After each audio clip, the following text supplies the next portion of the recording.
నమస్తే, welcome to okay TV. ప్రస్తుతం మనం రాజ్భవన్ ముందున్నాం. ప్రస్తుతం నా ముంగట బక్కా జాక్సన్ గారు ఉన్నారు.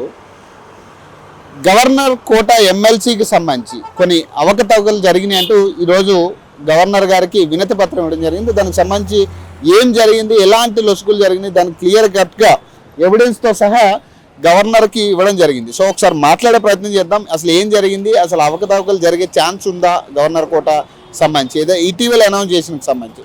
సార్, అంటే ఈ గవర్నర్ కోట ఎమ్మెల్సీకి సంబంధించి అవకతవకలు జరిగే ఛాన్స్ ఉందా సార్? అసలు బ్రదర్, అవకతవకలు కాదు, అసలు రాజ్యాంగానికి విరుద్ధంగానే ఈ గవర్నర్ నియామకం జరిగింది. ఇది సుప్రీం కోర్టులో మొన్నటి దినాన వీళ్ళిద్దరి అభ్యర్థం చెల్లది అని చెప్పిండ్రు. కానీ తీర్పు ఈ నెల 17వ తారీఖు వాయిదా వేసిండ్రు. వాయిదా వేసిన తర్వాత ఇంకా ఫైనల్ జడ్జిమెంట్ ఇక ఇయ్యలేదు. కానీ క్యాబినెట్ ఆమోదం తీసుకోవాలి అన్నిటి మీద అన్నారు. నంబర్ 1. రెండవది, ఇది గవర్నర్ కోటా కింద జరిగినటువంటి ఎమ్మెల్సీ అభ్యర్థులు కాబట్టి గవర్నర్ గారు వీళ్ళు డిస్క్వాలిఫై అయినరు, మా కొత్త ఎమ్మెల్సీల పేర్లు పంపాలి అని చెప్పి వీళ్ళు అడగలేదు. రెండవది, ఎలక్షన్ కమిషన్, మన తెలంగాణ ఎలక్షన్ కమిషన్ కానీ ఎలక్షన్ కమిషన్ ఆఫ్ ఇండియా కానీ 2 గవర్నర్ కోట ఎమ్మెల్సీలు ఖాళీలు అయినాయి, వారి అభ్యర్థులు ఇవ్వాలని చెప్పి అది ఇవ్వలేదు. కానీ ఇవేవి జరగకముందే మన 31వ తారీఖు రోజు తెలంగాణ ముఖ్యమంత్రి రేవంత్ రెడ్డి గారు కేరళకు పోయినరు. అక్కడ కేసీ వేణుగోపాల్ కలిసిండ్రు. 31వ తారీఖు కలిసి 1వ తారీఖు రోజు కేసీ వేణుగోపాల్ గారు తన లెటర్ హెడ్ మీద all India Congress committee letter pad September 1, 2025 this is to inform you that the honourable Congress president అంటే మల్లికార్జున ఖర్గే గారు has approved the proposal for the nomination of the following persons of MLC candidates under governor nomination Telangana. Governor nomination Telangana. Governor గారి ఇచ్చే పేర్లు ఈ రోజు all India Congress committee మా అభ్యర్థులను ఏ విధంగా ప్రకటించింది. ఇది వరకు కాంగ్రెస్ బీఆర్ఎస్ పార్టీ అభ్యర్థులనే కదా దాసోహి సభను తీసేసి పక్కన పెట్టింది. ఇప్పుడు ఈ రోజున ఈ అభ్యర్థులు మా అభ్యర్థులని కాంగ్రెస్ పార్టీ వాళ్ళ లెటర్ ప్యాడ్ పైన ఏ విధంగా గవర్నర్ అభ్యర్థులు ఏ విధంగా ప్రకటించింది. ఇది ప్రకటించిన గంట సేపలో నాకు దొరికింది. 1 అవర్లో ఇది అన్ని వెబ్సైట్లోకి వెళ్ళి తీసేసిండ్రు కాంగ్రెస్ పార్టీ. కానీ ఈ రోజు బాజాబ్తా కేసీ వేణుగోపాల్ సంతకంతో లెటర్ ప్యాడ్ పెట్టిండ్రు. ఇది ముఖ్యమంత్రి గారు మరి ఉస్మానియా యూనివర్సిటీ పోతారు, నేను మళ్ళా కంపల్సరీ కోదండ రమ్మనేటువంటి చేస్తాను. ఇప్పుడు నేను ఛాలెంజ్ చేస్తున్నా ముఖ్యమంత్రి గారిని, లెటర్ ప్యాడ్ మీద దొరికిపోయింది, వీళ్ళిద్దరు మీ అభ్యర్థులని మీరు ఒప్పుకున్నారు. కోదండ రామ్ అనేటువంటి ఎట్లా ఎమ్మెల్సీ అయితే అది కూడా మేము చూస్తాం. ఇక అది కాదు సార్, అంటే ఇప్పుడు ఉస్మానియా యూనివర్సిటీ వేదిక ఆయన చెప్తా ఉన్నాడు 15 రోజుల్లో నేను మళ్ళీ కోదండరామ్ని ఎమ్మెల్సీ చేస్తానని నేను ముందుగానే అనౌన్స్ చేయడం జరిగింది. అంటే ఇది కేవలం కుట్రపూరితంగానే జరిగిందంట. కుట్ర కాదు బ్రదర్, రాజ్యాంగానికి విరుద్ధంగా జరిగింది. ఇగో రాజ్యాంగానికి విరుద్ధంగా వాళ్ళ పేర్లు ఎట్లా అనౌన్స్ చేస్తారు చెప్పండి. ఇద్దరు పేర్లు కాంగ్రెస్ పార్టీ ఏ విధంగా అనౌన్స్ చేస్తుంది యాజ్ పర్ నేను ఇచ్చిన పిటిషన్లో నేను నీట్గా చెప్పిన. ఏమని చెప్పిన అంటే ఇది గవర్నర్ కోటా ఇవ్వాల్సింది గవర్నర్ గారు ఎవరైతే జనాలు అంటే తెలంగాణ ప్రజలకు సేవ చేస్తారో వాళ్ళు మాత్రమే ఇవ్వాలి, వేరే వాళ్ళు ఇయ్యనికి లేదని చెప్పేసి బాజాబ్తా. ఇంకో ఇక్కడ ఒక పాయింట్ ఉన్నది. ఇంకో వీళ్ళు క్యాబినెట్ మిస్లీడ్ చేసిండ్రు by imperatively announcing names in a political setting outside the state. The Honorable Chief Minister misled the cabinet into approving decisions which are yet to fall under your constitution discretion. ఈ రోజు governor గారు 2 పేర్లు పంపని చెప్పక ముందే cabinet meeting పెట్టి ఈ రోజు తెలంగాణలో ఉన్న మంత్రులందరినీ పిచ్చోళ్ళని చేసి ఈ రోజు క్యాబినెట్ అప్రూవల్ పొందింది. క్యాబినెట్లో ఈ బిల్లు ఏ విధంగా పాస్ అవుతుంది, క్యాబినెట్లో ఈ బిల్లు ఎట్లా పెట్టిర్రు, దీన్ని మంత్రులు ఎందుకు వ్యతిరేకించలేదు, ఇవాళ గవర్నర్ గారు మన పేర్లు అడగలేదు, ఏ విధంగా మన పేర్లు ఇద్దామని ఎందుకని లేదు, ఈ రోజు తెలంగాణ ఎలక్షన్ కమిషన్ మన పేర్లు అడగలేదు, ఏ విధంగా క్యాబినెట్ అనేది ఏ విధంగా మీరు ఆమోదం తీసుకునే ప్రయత్నం చేస్తారు. ఇది రాజ్యాంగానికి విరుద్ధం కాదా? ఇది డెమోక్రసీ స్పిరిట్ కు వ్యతిరేకం కాదా? ఇది గవర్నర్ స్పిరిట్ కు వ్యతిరేకం కాదా? గవర్నర్ యొక్క పవర్స్ కు వ్యతిరేకం కాదా? ఈ రోజు తెలంగాణలో ఉన్న ఏ ఒక్క ఛానల్ కానీ ఎవరు కానీ దీని ఇంత పెద్ద నేరం ఈ రోజు జరిగితే దీని మీద ఎవరు కూడా ఎందుకు మాట్లాడతలేరు నాకు అర్థమైతలేదు. ఇవాళ బాజాబ్తా ఇంతకు మించిన ప్రూఫ్ ఏం కావాలబ్బా? ఈ రోజు కేసీ వేణుగోపాల్ సంతకంతో వచ్చిన లెటర్ ప్యాడ్ బయటకి ఇంతమందికి ఏం కావాలి? ఇది ఉంది కాబట్టి నేను చెప్తున్నా కదా, హరహర నాదులు వచ్చినా ఈ రోజు వీళ్ళిద్దరు ఎమ్మెల్సీలు చేయలేరు. ఎట్లా చేస్తారో రేవంత్ రెడ్డి నేను సవాల్ చేస్తున్నా. నువ్వు ఎట్లా ఎమ్మెల్సీ చేస్తావు వీళ్ళని నేను చూస్తా. నేను ఎందుకంటే ఈ రోజు నువ్వు దొరికిపోయినావు, నీ క్యాబినెట్ దొరికిపోయింది, నీ ముఖ్యమంత్రి పదవిని ఏ విధంగా మిస్యూజ్ చేస్తున్నావు అనేది ఈ తెలంగాణ ప్రజలకు రెడ్ హ్యాండెడ్ గా దొరికిపోయింది. ఈ రోజు రాహుల్ గాంధీ ఒక చేతిలో రాజ్యాంగ పుస్తకం పట్టుకుంటాడు. ఆ రాహుల్ గాంధీ కింద ఉన్నటువంటి కేసీ వేణుగోపాల్ ఒక దొంగ లెక్క లెటర్ ప్యాడ్ పైన గవర్నర్ పవర్స్ లాక్కొని గవర్నర్ ఇవ్వాల్సిన పేర్లు ఈయన నమోదు చేస్తారు.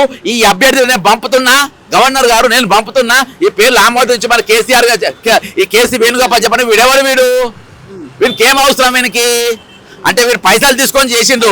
తెలంగాణలో ఎవరిని పెట్టాలని నిర్ణయించేది కూడా పక్క రాష్ట్రం నుంచి ఏ రాష్ట్రమైనా కానీ ఇది వేరే పేర్లు ఓకే, ఎమ్మెల్యే కోట కానీ, సర్పంచ్ కోట కానీ, కౌన్సిలర్ కోట కానీ ఓకే. ఈ రోజు గవర్నర్ కోట ఆయనకు తప్ప వేరే ఎవరికి పవర్ లేవు, గవర్నర్ చైర్కు మాత్రమే పవర్ ఉంది. అది ప్రజల కోసము ఉద్యమాలు చేసేటోళ్లకు, ప్రజల కోసము సేవ చేసేటోళ్లకు, ప్రజలకు అందుబాటులో ఉండేటోళ్ళ కోసము ఒక ఒక ఒక ఏది సోషలిస్ట్ అట్మాస్ఫియర్ లో ఉన్నటువంటి వ్యక్తులకు గవర్నర్ గారు ఆయనకి ఇచ్చిన వాళ్ళకి ఇచ్చుకుంటారు. అది క్యాబినెట్ అప్రూవల్ చేసి పంపుతారు. కానీ క్యాబినెట్ కు మీరు పేర్లు పంపని గవర్నర్ గారికి లెటర్ పంపలే కదా. మరి వీడేవాడు కేసీ వేణుగోపాల్ ఎవడేవాడు? వీడు పైసలు తీసుకొని సంచులు తీసుకొని ఇచ్చిన పేర్లు ఇవి. 31వ తారీఖు సీఎం కేరళకు పోతారు స్పెషల్ ఫ్లైట్ లా, మన దగ్గర రూపాయలు లేవు, నన్ను కోసిన రూపాయి వెళ్ళది, చెప్పులు నన్ను చూస్తే చెప్పులు దాచిపెట్టుకుంటున్నారు, నన్ను దొంగను చూసినట్టు చూస్తున్నారు, నా మీద 89 క్రిమినల్ కేసులు ఉన్నాయి కాబట్టి ఈ రోజు ఎక్కడికి అప్పు కోసం పోయినా నన్ను దొంగను చూసినట్టు చూస్తుండ్రు, నేను ఓటుకు నోటు దొంగల రెడ్ హ్యాండ్ దొరికిన కాబట్టి నన్ను దొంగను చూస్తుండ్రు, నాకు ఎవరు రూపాయి ఇస్తలేరు అని చెప్తారు. స్పెషల్ ఫ్లైట్ వేసుకొని ఎందుకు పోయినావు? స్పెషల్ ఫ్లైట్ పోవాల్సిన ప్రైవేట్ అంత ఇంపార్టెంట్ ప్రోగ్రామ్ ఏముంది అక్కడ అసెంబ్లీ వదిలేసి? అంటే ఈ పేర్ల కోసం పోయిండు, ఈ లెటర్ ప్యాడ్ కోసం పోయిండు, అక్కడ లెటర్లు ఇచ్చిండ్రు. ఈ రోజు తుగ్లక్ గాడు అయిపోయిండు కేసీ వేణుగోపాల్ అంటే ఒక తుగ్లక్ గాడు. ఒక్క నిమిషం కూడా ఇందాలి వాళ్ళు తుగ్లకులు కాకుండా, రేవంత్ రెడ్డి అంటే తుగ్లక్ కాకుండా ఈ రోజు క్యాబినెట్ నే తుగ్లక్ గాళ్ళని చేసిండ్రు. అందరు ఈ రోజు పరమానంద శిశువులు లెక్క మన ఇద్దరు అభ్యర్థులను మనము తయారు చేస్తున్నాము, ఇద్దరు అభ్యర్థుల పేర్లు ప్రకటిస్తున్నాము, కోదండరాం +1.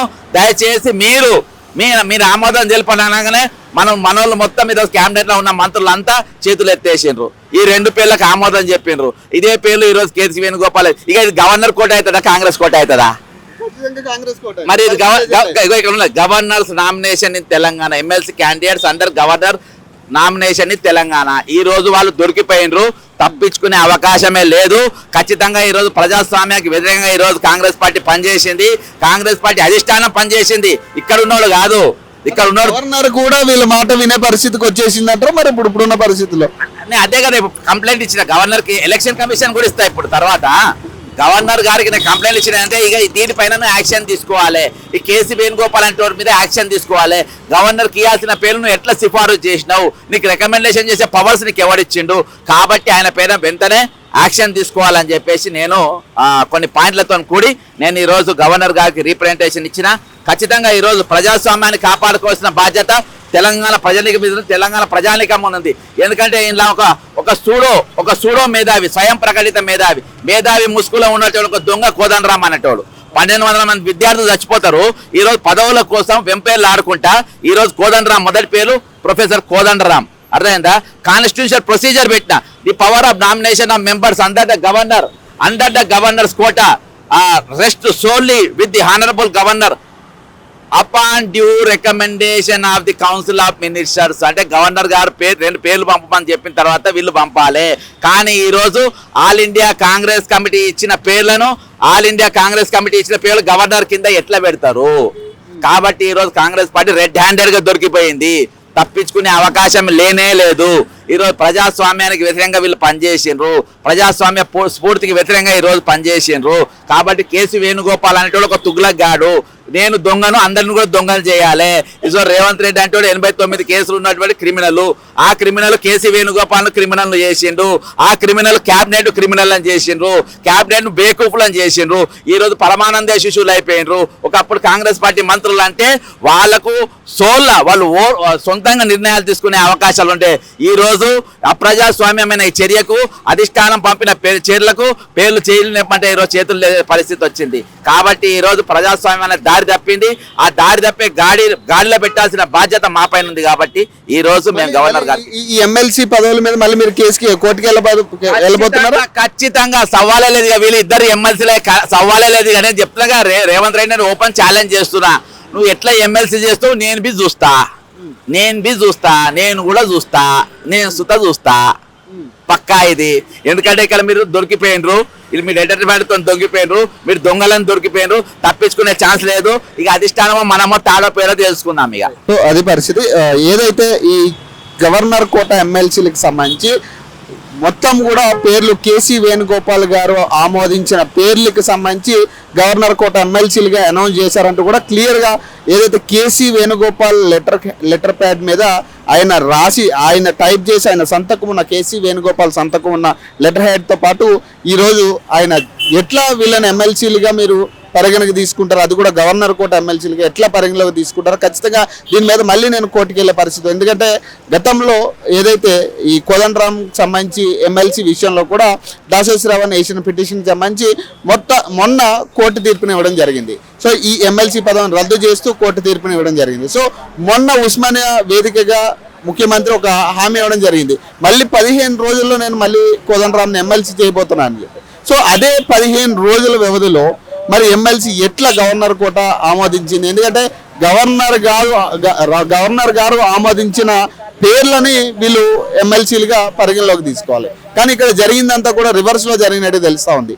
ఒక లెటర్ హెడ్లో కేసీ వేణుగోపాల్ లెటర్ హెడ్లో కాంగ్రెస్ కమిటీకి సంబంధించి కాంగ్రెస్ కమిటీ లెటర్ హెడ్కి సంబంధించి కేసీ వేణుగోపాల్ సంతకం ఉన్న లెటర్ హెడ్లో ఆయన ఆమోదించిన పేర్లు ఏదైతే కోదండరామ్ది అలాగే అజారుద్దీన్ది. సో ఈ పేర్లనే ఇప్పుడు క్యాబినెట్లో ఆమోదించినట్టుగా తెలుస్తూ ఉంది. సో దీనికి సంబంధించి ఖచ్చితంగా నేను కోర్టుకు వెళ్తా, ఖచ్చితంగా ఇది తేలే వరకు ఎట్లా మీరు వీళ్ళని ఎమ్మెల్సీగా పరిగణలో తీసుకుంటారు నేను తెలుసుకుంటా అంటూ కూడా పక్కా జక్సన్ గారు సవాల్ చేస్తూ ఉన్నారు. సో మరిన్ని అప్డేట్స్ కోసం చూస్తూనే ఉండండి ఓకే టీవీ.